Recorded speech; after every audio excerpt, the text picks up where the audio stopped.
Olá, bom dia. Somos a equipe 5, composta por Bianca, Júlia Gaspar, Sabrina, Júlia Irte, Maria Clara e Júlia Cagliari. Eu vou falar um pouquinho sobre a história do foguete. Registros antigos mostram que sistemas parecidos com aqueles foguetes já eram usados em períodos remotos. Já na história mais recente, foguetes eram usados como armas militares até que evoluíram ao ponto de nos tempos atuais. Colocar em prática o que inventores e escritores descreveram e propuseram durante muito tempo. A criação dos foguetes modernos se deve principalmente a três homens considerados os pais dos foguetes. Um deles foi o russo Konstantin Tissovsky, que criou uma equação complexa que relevava a força necessária para que qualquer manobra do foguete, além do impulso específico necessário para alcançar o espaço. Outro foi Robert Goddard, físico norte-americano que lançou o primeiro foguete alimentado por combustível líquido em 1926, que atingiu a altitude de 12,5 metros num voo que durou apenas 2,6 segundos, percorrendo uma distância de 56 metros até cair. O terceiro foi o alemão Hermann Oberth, que estudou foguetes de vários estágios e analisou como poderia ser usado para escapar da gravidade terrestre. O trabalho de Oberth rendeu o desenvolvimento do foguete V2, criado pelo engenheiro mecânico alemão Ender von Braun em 1944 e foi usado em ataques da Alemanha durante a Segunda Guerra Mundial, sendo também a primeira a alcançar a linha de Kármán, linha imaginária que define o início do espaço propriamente dito. Após a Segunda Guerra Mundial, os Estados Unidos e a União Soviética se envolveram nas tensões políticas da Guerra Fria e como consequência da corrida espacial. Embora os primeiros foguetes funcionassem bem na atmosfera terrestre, ainda foram necessários alguns anos para que cada país ficasse confiante o suficiente para utilizá-los em lançamento com humanos a bordo. Antes disso, um foguete chamado R-7 se tornou o primeiro a colocar um objeto na órbita da Terra, o satélite soviético Sputnik, em 1957. Foi somente em 12 de abril de 1961 que o cosmonauta Yuri Gagarin voou a partir de um foguete Vostok para além da atmosfera, tornando-se o primeiro ser humano a ir para o espaço.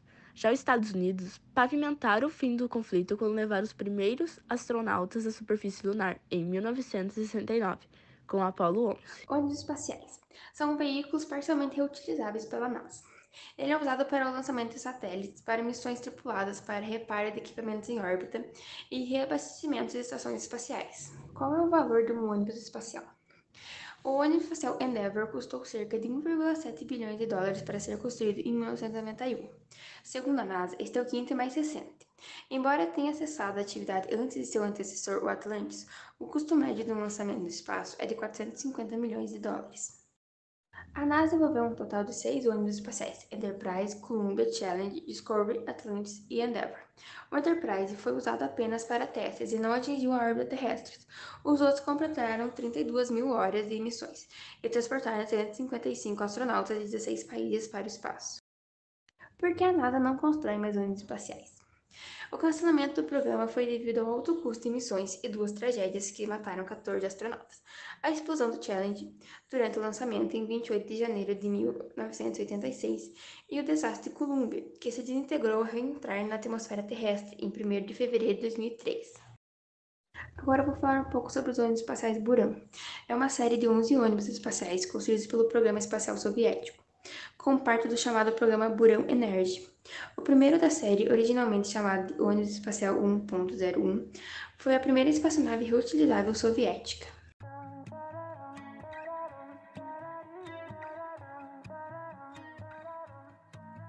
We can slow dance naked in the moonlight. We can get so down, wasted, out of our minds until we're happy. Until we're happy. Para que um foguete seja lançado, ele precisa superar a força da gravidade agindo sobre ele. Para isso, ele produz uma força para cima, o impulso, que luta contra a força que está puxando para baixo, a gravidade. Para produzir a força de impulso, os motores do foguete produzem gases de combustão, geralmente usados hidrogênio líquido como combustível e oxigênio líquido como um comburente. Esses gases são expulsos pelos bocais do foguete, fazendo força contra a parede superior dos bocais. A relação entre as forças pode ser resumida pela terceira lei de Newton, em que toda ação causa uma reação de igual força e direção em sentido contrário. Os gases expelidos são com tal força que esta supera a força e o peso do foguete, impulsionando para cima.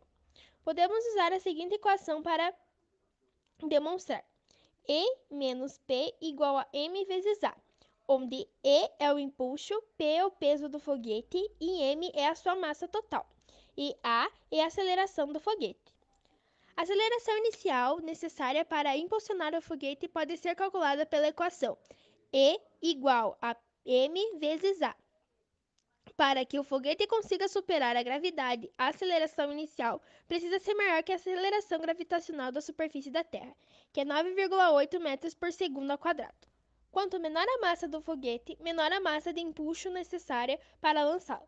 Por isso, os estudos quanto ao metal do foguete e principalmente tipo de combustível são tão importantes. Como funciona o foguete movido a água?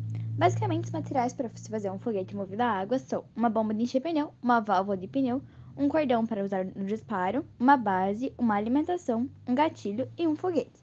Como o foguete funciona basicamente? Bom, quando você enche uma garrafa e vai liberar a água de dentro dela, ela escorre de maneira tranquila, né, devagar. Já quando você aplica uma pressão, ela sai com uma força diferente, ela sai mais forte, ela sai mais rápido devido à pressão. Então, assim, quando você está com o seu foguete na base, posicionado, o ar comprimido que vai enchendo na garrafa, ele não tem para onde sair. Então, as partículas do ar ficam ali bem compactas, procurando por uma saída. Quando você libera o gatilho e o seu foguete sai, é porque esse ar comprimido achou um meio de sair. Então, ele empurra essa água para que ele tenha impulso. Isso basicamente pode ser explicado através da terceira lei de Newton, que é a ação e reação.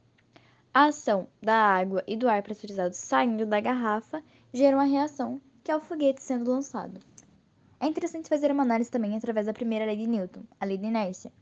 Uma garrafa mais cheia tem mais inércia, pois possui mais massa. Mais inércia quer dizer mais resistência a mudanças de direção. O vento precisa, tecnicamente, trabalhar mais para alterar o curso da garrafa.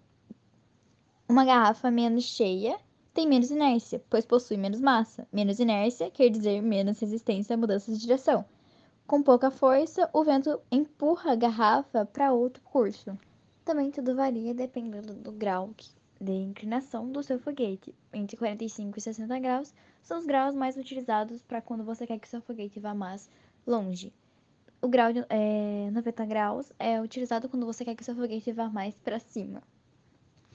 Então, basicamente, tudo varia entre a quantidade de água que você coloca, a quantidade de pressão que você faz e a direção para onde você quer lançar.